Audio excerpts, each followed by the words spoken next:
And so my presentation will actually, I'm really happy to take it after Anna, because there are many things that she said, the reason with my both clinical and research experience. And there's a sentence in particular right at the beginning of her presentation that's gonna resonate a lot with mine, and it's people, not patients. I will see how that, that would be unfolded in my view. And just to give you a little background of myself, I'm a psychologist. I work in Milan, but I've also been working at Harvard for about 10 years. And so basically my presentation will be about the psychological aspects, but in particular, how the mind and body interconnection will be unfolded in lung conditions and in general in chronic health, in chronic condition. So it's very interesting that there's also the poll about symptoms. It's very much in line with what the literature says, that depression and anxiety are a big thing in respiratory diseases, and they have a big impact on quality of life, but also on the physical aspects as we saw, and also we are going to see. And regardless of the specific diagnosis, anxiety and depression, especially anxiety, can play a big part in the day-by-day experience of a person with a respiratory, with a lung condition. And of course, that depends on many things, because not everybody experiences the same kind of reaction, the same kind of anxiety. And the reaction, which in this case, stress reaction against diagnosis, very much depends on the resilience level and the coping strategies that a person can start using at the beginning or develop through time during the journey with the disease. And the literature is fairly clear about the fact that there are some psychological aspects that promote a better understanding, a better development of a positive reaction. And that is in particular related to the cognitive flexibility ability. So people who are more flexible, openness, being open-minded, and optimism. And these are three key components of a person. But then, of course, we're not alone. Generally, we're not alone. And family and the social environment are very important, both in terms of the kind of reaction they could have, but also in terms of the impact that a diagnosis could have. Actually, we often talk about patients and referring to the person who carries the diagnosis itself, has the symptoms. But that doesn't mean that the disease has only an impact on this person. Actually, for most diseases, for most chronic conditions, the impact is not related to just one person. It deals with the whole family and perhaps more. And actually, we came to talk about the idea of caregivers, who are sometimes defined as the hidden patients.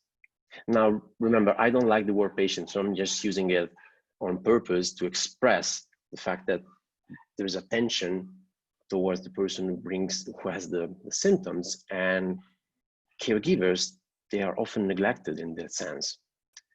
And of course, family and friends can be a great source of support, but as clinicians, we should not forget that they should be supported too, or at least we should be open to that. Now, there's another interesting thing about the psychology of lung conditions, and in general with chronic diseases, that mind and body interact in a very strict sense. And actually, the breathing, thinking, functioning is a very good example of this kind of interaction. And in the literature, there's a growing evidence that suggests that these two things are so much related that it was probably a mistake to separate the Cartesian dualism was probably a mistake, because eventually it led us to have two different things that do not talk to each other, while we should find ways to integrate them. And actually, if you use this kind of connection mindfully, that could change the course of a disease. I'm just going to make you a couple of examples from my studies that make the point about how mind and body could interact. The first example is the experience of, you know, when you say, well, this year I don't feel lucky. There's COVID, for example. I don't feel lucky, and I think I'm gonna catch a flu this time. Yeah, this is a terrible year. I'm gonna have it. Well, this kind of expectation actually boosts the odds of developing actual symptoms. So we did this study with my students. There were hundreds of students at first, but then we reduced them for technical reasons. And we asked them in November, what were the odds they would catch a flu? And we also asked a bunch of other questions about why and so on. And in April, we recontacted them and we asked them, so how was your winter? Did you catch flu? And we found out that the expectation of developing a flu had like up to 4 times. So those who expected to catch a flu had like 4 times more the odds to develop an actual flu or influenza-related symptoms, more than those who did not expect that. And that remains stable, even accounting for general health or the fact that they had flu in the past. So I think it's really interesting. And the other example I want to bring here is a study we've done 2 studies within, but that's the same one. So the same outlet. Basically, we started with the idea: do you think that you can give yourself a cold? And the answer is yes. Basically, we invited people without a cold. They were mostly students at Harvard. We invited them into our lab. We asked them to pretend they had the flu, the cold. So we gave them, blankets, chicken soup, tissues, and so on. And we asked them to just put their minds into a cold mindset. And what happened is that we took saliva before and after and the day after. Those who were invited to do this treatment, they actually developed an inflammatory response, which turned out in actual cold symptoms. Most of them had fever, for example. And we did another version of this study that is a little bit more complicated, but just to make it simple, we took saliva, and from those who were not told to that they had that they wanted to embody the cold, we told them right after the experiment, oh, you know what, we analyzed your saliva. It seems you have rhinovirus. Too bad, you have a cold. Good luck. And those people, they highly developed for multiple days intense symptoms, which leads to the idea that mind, especially induced expectations, could actually trigger something in the body. And that's pretty much where I started developing this model that I call the illness expectation model. The idea is that when a person receives diagnosis, regardless of what the diagnosis is, he or she starts, of course, right away to develop expectations about the course of the disease. And these expectations depend on many things, physicians' communication, but also the kind of information a person can access, internet, peers. That highly depends. But the expectations could be both implicit or explicit. The explicit ones are, I can tell you what my expectations are, but the implicit ones are those that are related to some more hidden fears and what I underneath believe. And the model says that these expectations could change, of course, the behaviors, because if I expect that I'm gonna be sick forever, or there's nothing to do, perhaps my compliance with the medical treatment will decrease. But also there is a sort of direct placebo and nocebo effect, which is something more subtle that still needs to be explored. And in the model, what is the key of the model is the idea that the effect on the body of these expectations are mediated, the effects are mediated by the level of cognitive rigidity. So how rigid the expectation is in my mind. And that's the model. If anybody's interested, I'm happy to share the papers about this. Now, what can psychology do to address these things? Well, mostly psychology can address this rigidity and can also address the mindsets that people have against both the beliefs or life in general. And that is pretty much what most psychological interventions do. So we have, right now we have a wide choice, a wide selection of options for the psychological interventions in people with lung conditions that can improve the quality of life and well-being. So for example, we have CBT, cognitive behavior therapy, that is the gold standard for treatment of anxiety and depression. But we also have many other interventions such as motivational interviewing, family therapy. That all depends on the kind of need that the person has.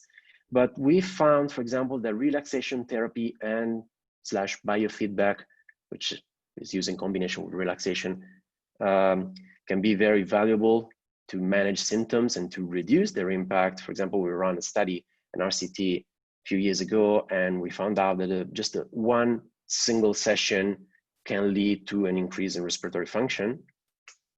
And that, of course, that depends on how that will be kept in time. And we've seen that counseling is very effective. Actually, we run a trial right now, we're finishing it, a trial when where we have people with COPD and they have some rejections of non-invasive ventilation. We run this counseling approach. This basically just a support, some sort of support interviewing that leads to a better acceptance, because the reasons for non-accepting NIV could be very different, and it makes sense to face them in a psychological training.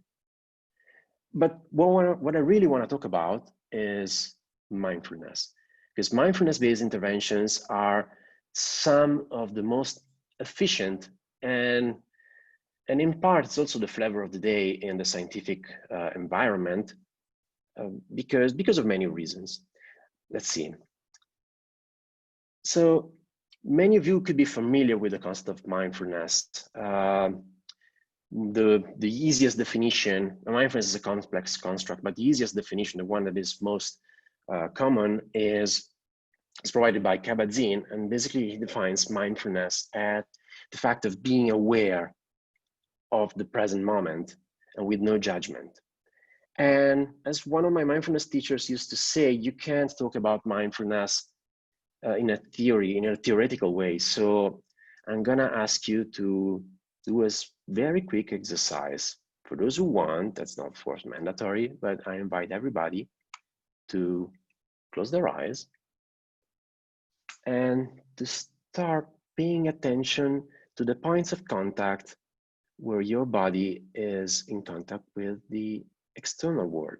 So for example, the chair where you sit in, or the feeling of your feet on the ground or wherever they are, the feeling of their clothes on your skin, and the feeling of the air that whispers to the uncovered parts of your body. Now, do not give anything for account. Just pay attention to all the feelings, the sensations, the thoughts that could come up in your mind. And you can also shift your attention now to your breath and just listen, just feel whatever comes to your mind.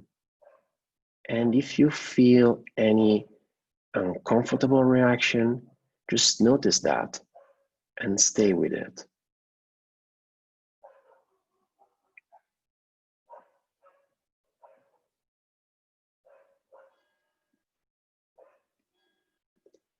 And we can reopen our eyes. So the idea is that the very experience of being in the moment is what mindfulness is. But I want to show you another component of mindfulness that is this one. So I'm thinking I'm running out of time, so I'm not going to ask anyone who's what they're seeing is, but what they're seeing here. But what are you seeing here?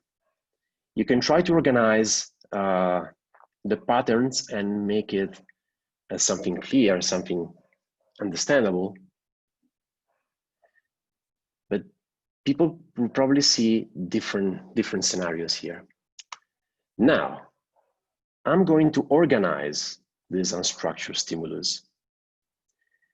So everybody could see the cow right now. Can you unsee it? Probably you can't.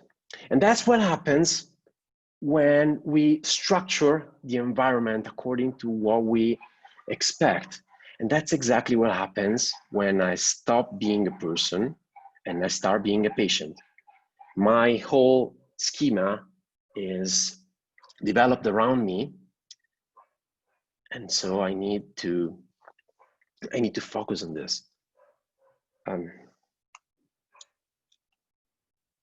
Pippa, am I running out of time?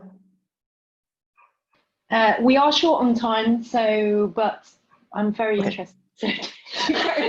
Okay, I'm sorry, I may take just a couple of more minutes. That's fine. Because basically mindfulness is, even though mindfulness is paying attention to the present moment, it could also be understood as the process of making new distinctions. So what does it mean to being in the moment? It means that I realize that this moment is unique, is very unique. And when I do that, I am sensitive to that. I welcome novelties. I create these new categories. Basically, what I do is having an open mind. And that allows me to shift my perspective. So if I stay with a mindful approach, if I stay with a moment by moment approach, I can get rid of the patient label cage. And I can realize that things are far more complex and far more simple at the same time.